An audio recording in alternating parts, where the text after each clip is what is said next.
Le livre de l'Ecclésiaste au chapitre 5.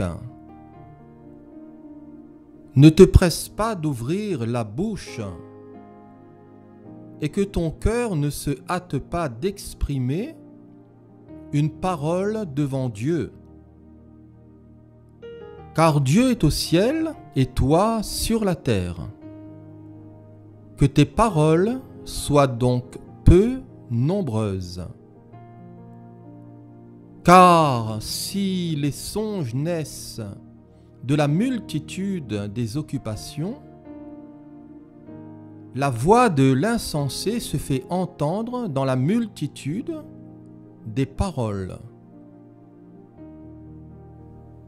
Lorsque tu as fait un vœu à Dieu, ne tarde pas à l'accomplir, car il n'aime pas les insensés. Accomplis le vœu que tu as fait. Mieux vaut pour toi ne point faire de vœu que d'en faire un et de ne pas l'accomplir. Ne permets pas à ta bouche de faire pécher ta chair et ne dis pas en présence de l'envoyé que c'est une inadvertance. Pourquoi Dieu s'irriterait-il de tes paroles et détruirait-il l'ouvrage de tes mains? Car s'il y a des vanités dans la multitude des songes, il y en a aussi dans beaucoup de paroles. C'est pourquoi crains Dieu. Si tu vois dans une province le pauvre opprimé, et la violation du droit et de la justice, ne t'en étonne point. Car un homme élevé est placé sous la surveillance d'un autre plus élevé. Et au-dessus d'eux, il en est de plus élevé encore.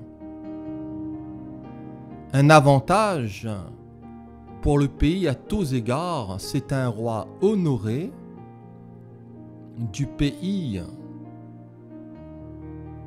Celui qui aime l'argent n'est pas rassasié par l'argent. Et celui qui aime les richesses n'en profite pas. C'est encore là une vanité. Quand le bien abonde, ceux qui le mangent abondent. Et quel avantage en revient-il à son possesseur, sinon qu'il le voie de ses yeux?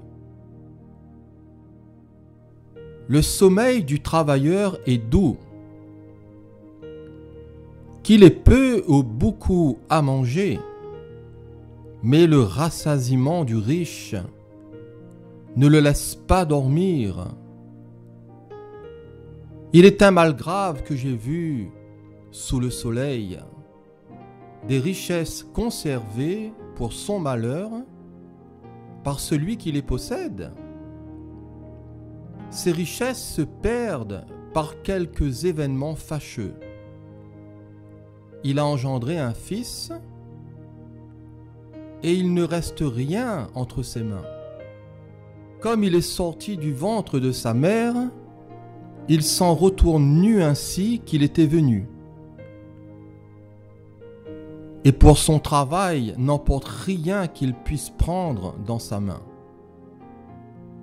C'est encore là un mal grave. Il s'en va comme il était venu. Et quel avantage lui revient-il d'avoir travaillé pour du vent? De plus, toute sa vie, il mange dans les ténèbres et il a beaucoup de chagrin, de maux et d'irritation. Voici ce que j'ai vu. C'est pour l'homme une chose bonne et belle de manger et de boire et de jouir du bien-être au milieu de tout le travail qu'il fait sous le soleil pendant le nombre des jours de vie que Dieu lui a donné, car c'est là sa part. Mais si Dieu a donné à un homme des richesses et des biens, s'il l'a rendu maître d'en manger et d'en prendre sa part, et de se réjouir au milieu de son travail, c'est là un don de Dieu. Car il ne se souviendra pas beaucoup des jours de sa vie, parce que Dieu répand la joie dans son cœur.